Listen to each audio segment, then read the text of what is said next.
from New York City, the makers of Clippercraft clothes for men and 1,036 leading retail stores from coast to coast, present the world's most famous detective, Sherlock Holmes.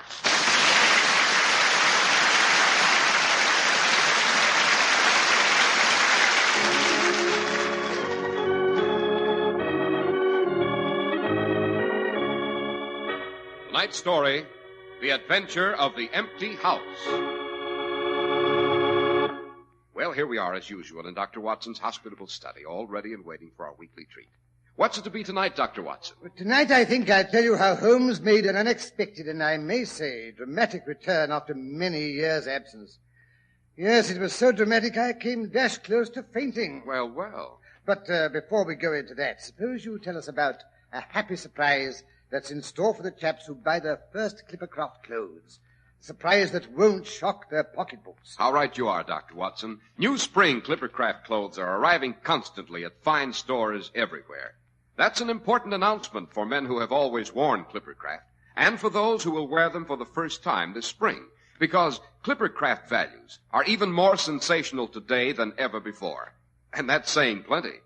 The Clippercraft plan concentrates the buying power of 1,036 of the nation's finest stores from coast to coast, making possible steady year-round operation, resulting in tremendous savings in manufacturing and distribution costs, and putting those savings, even in the face of today's high prices, where they belong, in your pocket. And don't forget that your Clippercraft dealer is a friendly local independent store, a store you can trust. Handsome new Clippercraft suits are only $40 and $45. Top coats in fine coverts and worsted gabardine are only $40 and $45. Sport jackets but $26.50, and superb tropicals but $33.75 to $40. Compare Clippercraft with clothes selling for many dollars more.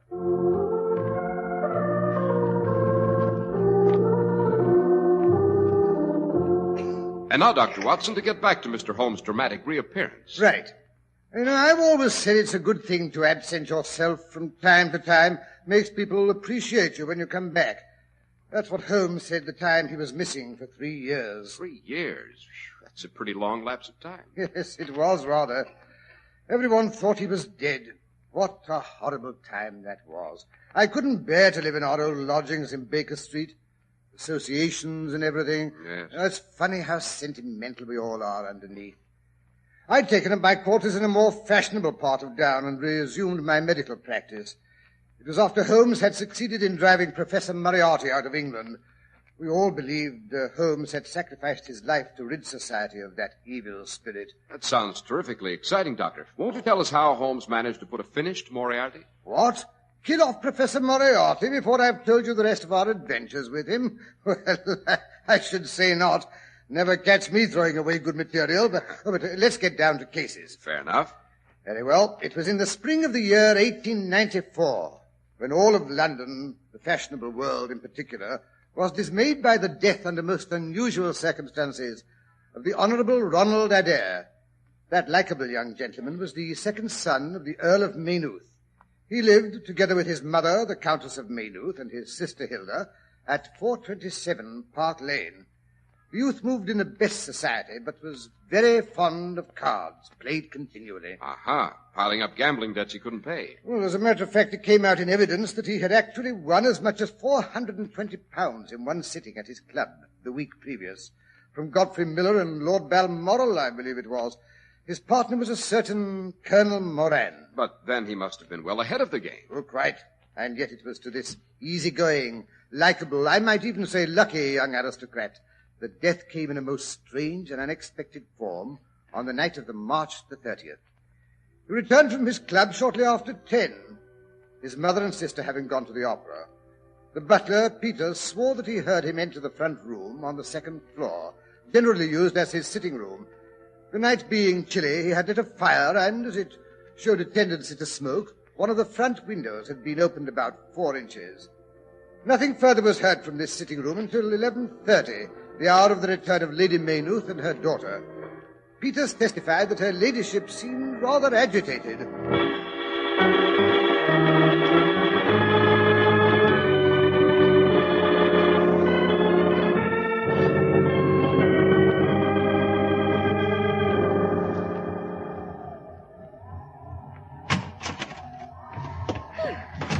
gracious, Hilda. I declare I'm chilled to the bone. Oh, sorry, Mamma. Oh, Peters, will you help me with my carriage boots? Certainly, milady. You returned so early.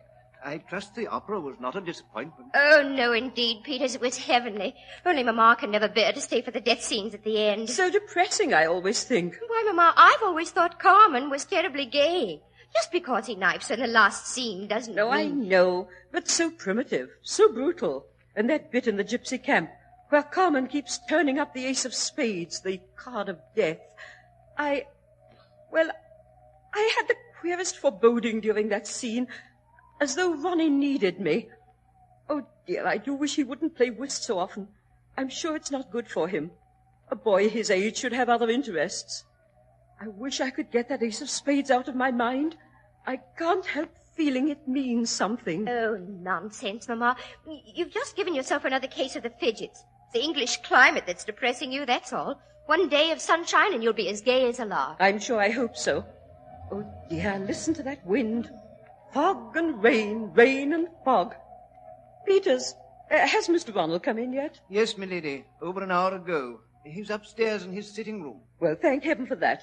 I think I'll just go up and say good night to him. That's right, Mamma. Make sure he isn't sitting in a draught. Hilda, really?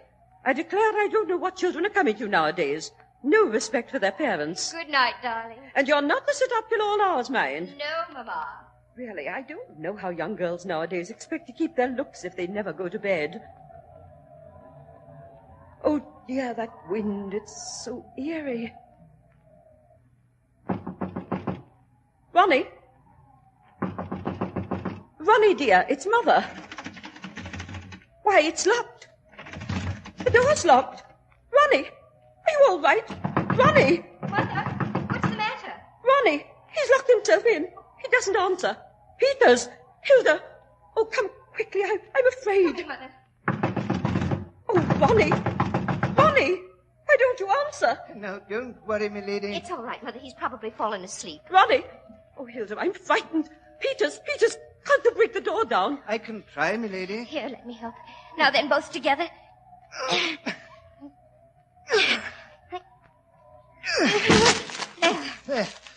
There he is, milady.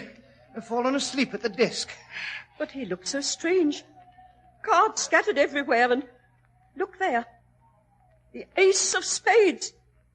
There's blood on it. Blood dripping onto the carpet. Ronnie! Oh.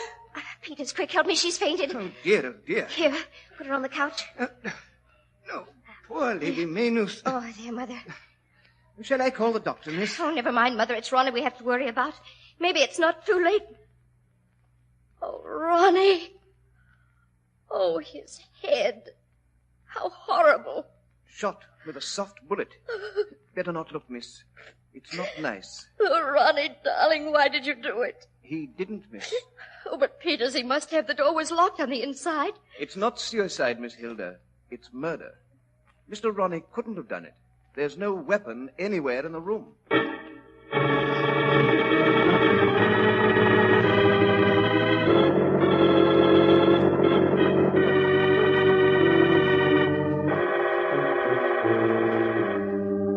But look here, Dr. Watson. Ronald Adair was in the second-story sitting room with the door locked on the inside. Exactly, Mr. Harris. Furthermore, he was in the room alone. Yes, but if someone else shot him, how is that possible? That's what puzzled the authorities. No one could have climbed up to the open window without leaving traces of some sort. The outside wall was perfectly smooth, no ivy, no water pipes. Furthermore, there was a drop of over 20 feet from the window to the ground. Well, then, the murderer couldn't have been in the room with young Adair. He must have shot at him from the street below. Remember, the window was open only 4 inches, and the glass was not shattered. That would be a pretty remarkable shot, Doctor. Furthermore, Park Lane is not an unfrequented thoroughfare, and there is a cab stand within 50 yards of the house, and yet no one heard a shot. Nice little problem. Yes, exactly. Scotland Yard was at its wits' end. Our old friend, Inspector Lestrade, even went so far as to consult me in the matter, knowing how familiar I was with Holmes' methods of deduction. And so I promised to have a look at the facade of Lady Maynooth's house in Park Lane to see if anything suggested itself to me. And did it? Now, Mr. Harris, you're anticipating again. I'm sorry. Well, so it was. But around 6 o'clock that evening, I found myself at the Oxford Street end of Park Lane. A heterogeneous collection of loafers on the pavement, all staring up at a particular window, directed me to the house I had come to see.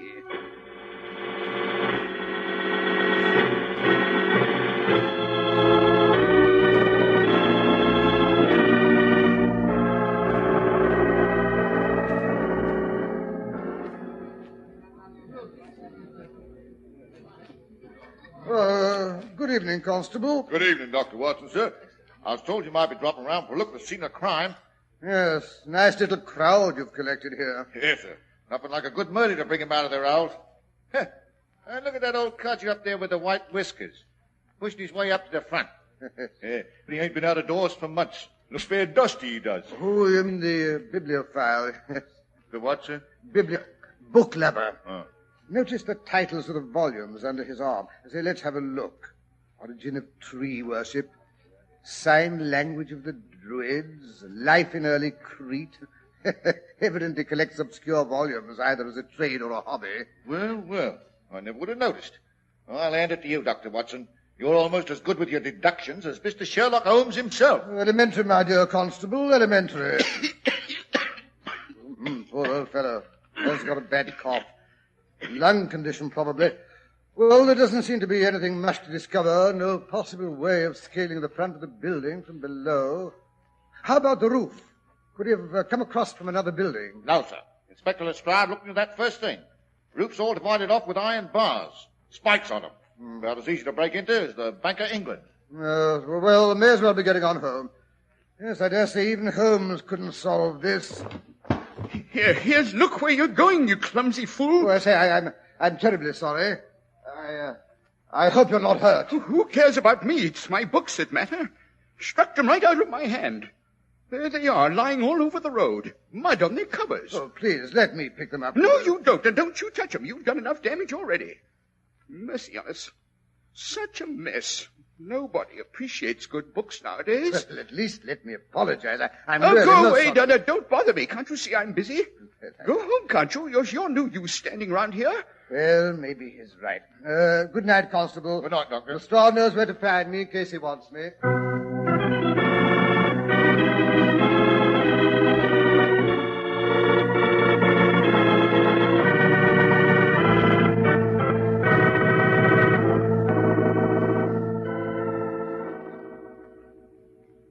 Any calls while I was out, Rosie? No, sir. Oh, good. Maybe my luck is in tonight.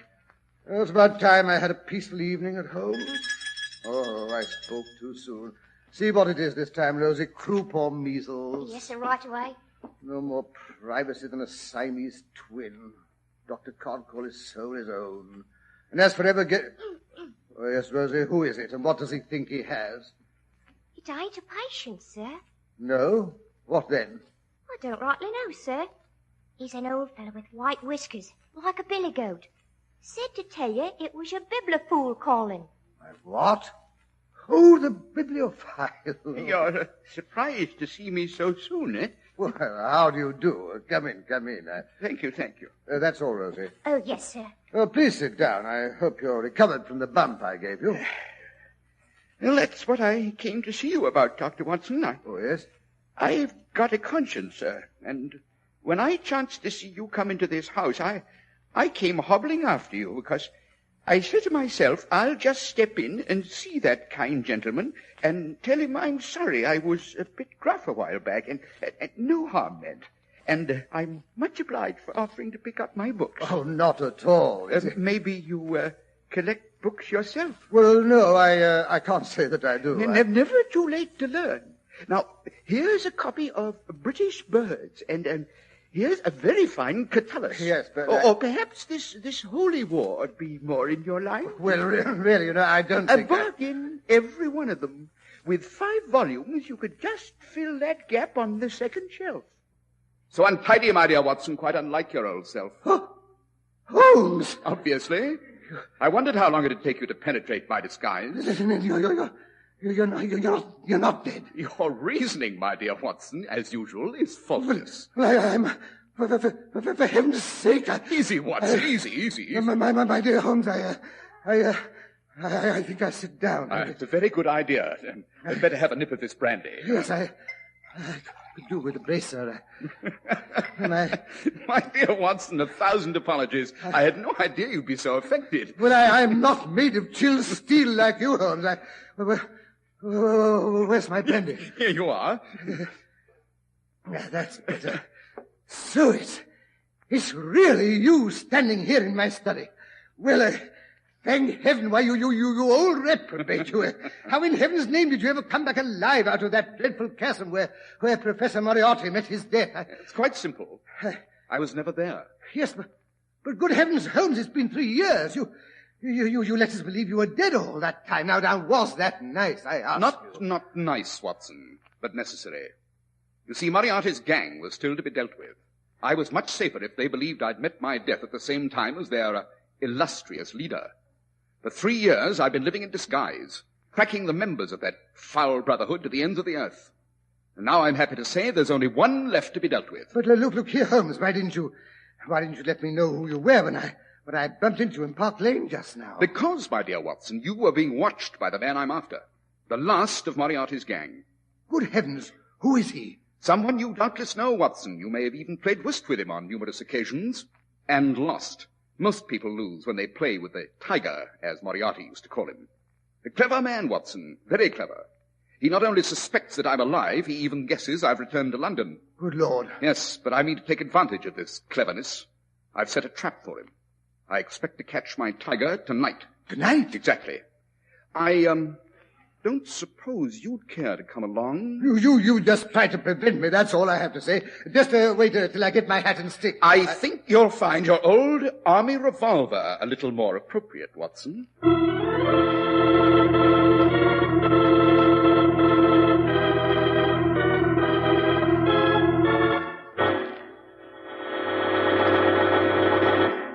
And now, while Sherlock Holmes and Dr. Watson start tracking one of London's master criminals, suppose we tell you how to track down one of the most satisfactory bargains in the clothing business. Clippercraft concentrates on delivering exactly what you want in your clothes at remarkably low prices for such fine quality. You want long wear? Well, examine the rich, staunchly woven Clippercraft fabrics. You want comfort? You get it in Clippercraft through the most skillful designing experience can bring you. And you want the smartness your friends will admire? Clippercraft brings you all three. Smart styling, long wear, solid comfort at unbelievably modest prices. It's the result of the unique Clippercraft plan, concentrating the buying power of 1,036 of the nation's finest stores from coast to coast, and bringing you amazingly fine suits at only $40 and $45. Top coats in fine coverts and worsted gabardine for only $40 and $45. Sport jackets for only $26.50, and smart tropicals at only $33.75 to $40. Yes, selling expensive clothes at inexpensive low prices at the nation's finest stores is the great big idea behind the Clippercraft plan. That's why men who know insist on Clippercraft clothes. So be sure to visit the Clippercraft store in your city. These leading stores in the metropolitan area are proud to add their names to Clippercraft in your suits, top coats, and sport jackets and tropicals. In Manhattan, John Wanamaker Men's Stores, Broadway at 8th and 67 Liberty Street. Saks 34th, Broadway at 34th. In Brooklyn, Abraham and Strauss. In Newark, New Jersey, Boulevard Men's Shop, Kresge Newark. And in Jamaica, the B&B Clothes Shop, 16408 Jamaica Avenue.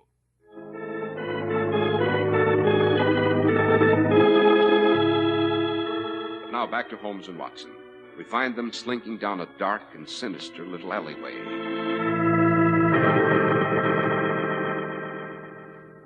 I say, Holmes, do we have to do all this pussyfooting down dark mews and through smelly stables? Absolutely, my dear Watson. It's essential that we should not be followed at this stage of the game. Yes, we've passed Manchester Street and Blandford Street. Here, down this narrow passage. Good Lord. It's as dark as the black hole of Calcutta. Here, scale this fence. Scale the fence? Now, don't tell me you've let yourself get out of condition during my absence. Certainly not, only, do you think it's quite dignified? Probably not, but who'll ever know? Up with you. All right.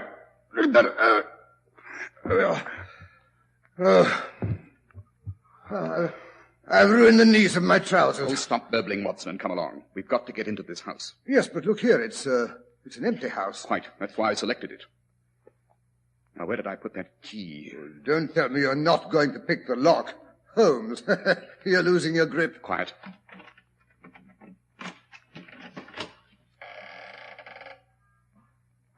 Come in. Easy does it. Shut the door after you. Gently, my dear Watson. Gently. Well, I'm doing my best. It was a draft. Well, now what? Come along upstairs.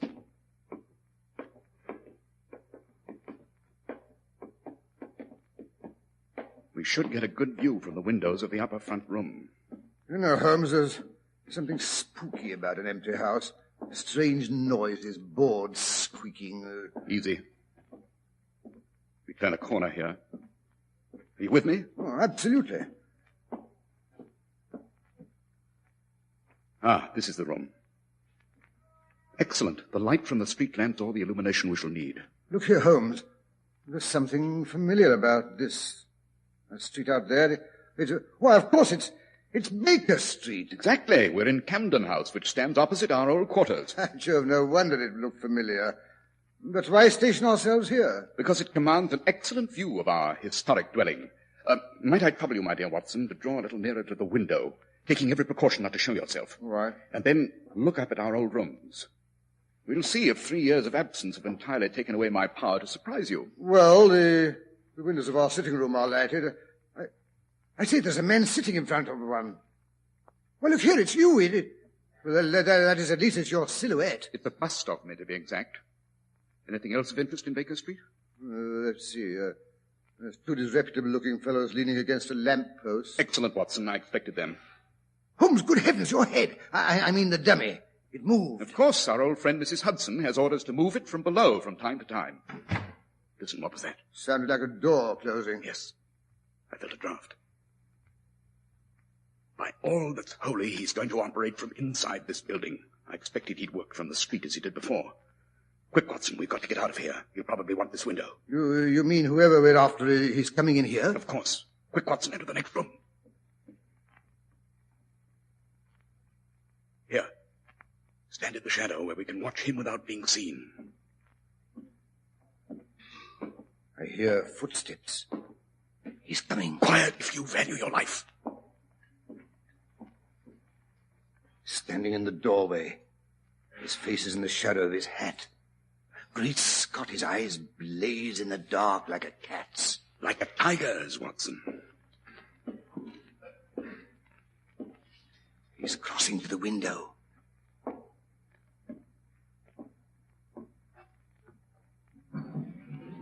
He's raising the window. Not very far, Watson. That won't be necessary. His stick. His walking stick. Where is he pointing it out of the window? It's a gun, Watson. Devilish invention. Doesn't make a sound. He's going to take a shot at my silhouette. When we hear the window across the street crash, we'll know he's fired. He's aiming. Get him, Watson, get him! I've got it! Don't move, you want... The gun, You Watson! thought you had me. Well, not before I squeeze the life out of you. Oh, no, you don't! Watson, are you all right? I knocked him out. Yes, absolutely. What's that for? Those two men from Scotland Yard down in the street leaning against the lamppost. I must say I thought our friend here would do his dirty work outside so they could deal with him firsthand. Ah, here come the regulars. Well, if it isn't Lestrade. You bet it is. It took the job myself. And maybe we weren't glad to get your message at Scotland Yard half an hour ago. Although I must say we've done pretty well down there in your absence. Really? Solved the Ronald Adair mystery yet? Oh, well, that is... Our sleeping beauty seems to be coming too. Gentlemen, allow me to present Colonel Sebastian Moran, late of Her Majesty's Indian Army. I believe I'm correct, Colonel, in saying that your bag of tigers still remains unrivaled. You go to blazes. Yes, a remarkable shot. You and your air gun were invaluable to the late Professor Moriarty, eh? I might have known that wasn't you in the window. Quite. I'm surprised that such a simple stratagem could deceive so old a shikar. What do you mean by that? How often, Colonel, have you tethered a goat to a tree, lain above it with your rifle, and waited for the bait to attract your tiger? This empty house is my tree. You are my tiger. The only difference being that I did not care to be the goat myself. Take him away, Lestrade. Just a moment. You can't arrest me for taking a shot at a dummy, not even if it's the dummy of Sherlock Holmes. Yes, quite right. I arrest you for the murder of the Honorable Ronald Adair, because you are the only man alive capable of shooting a man through the slightly opened window from the street below without being heard. A truly remarkable shot, Colonel. A bit too remarkable. That's how I knew you were the murderer. Now come along, you. Frank, bring that stick along. Right, sir. We'll need it as evidence. Well, Watson, what do you say? Shall we step across the street to our old quarters? Righto. I think you'll find everything just as it used to be, and I'm sure Mrs. Hudson is anxiously awaiting us with sandwiches and a steaming pot of coffee. Ah. You see, I remember your weakness. My weakness? I like that.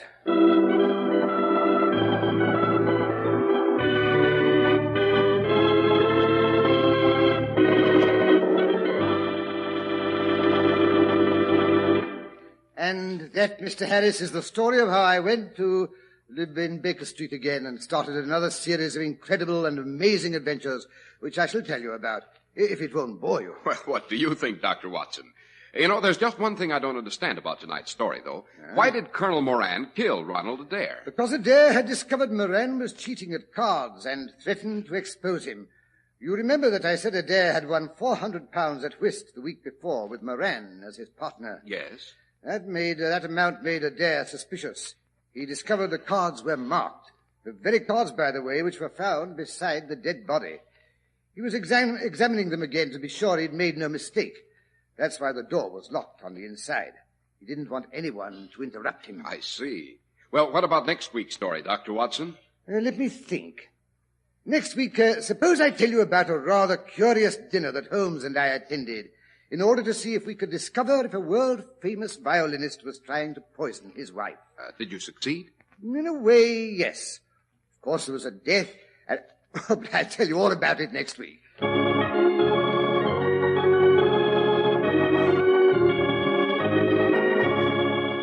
The makers of Clipper Craft Clothes and 1,036 leading stores from coast to coast have brought you another in the new series of broadcasts featuring the world's most famous detective, Sherlock Holmes.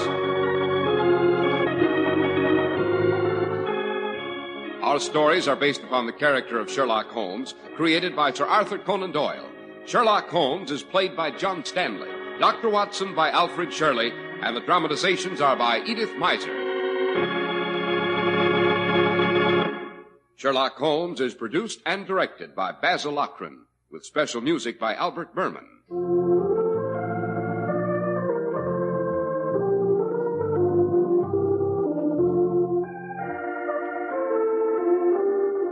If you don't know your Clipper Craft dealer, write Clipper Craft, 200 Fifth Avenue, New York City.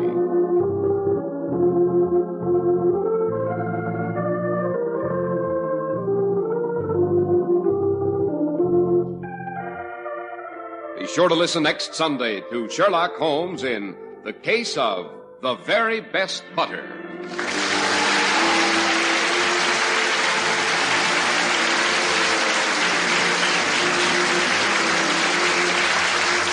This is Cy Harris speaking for Clipper Craft Clothes. This is the Mutual Broadcasting System.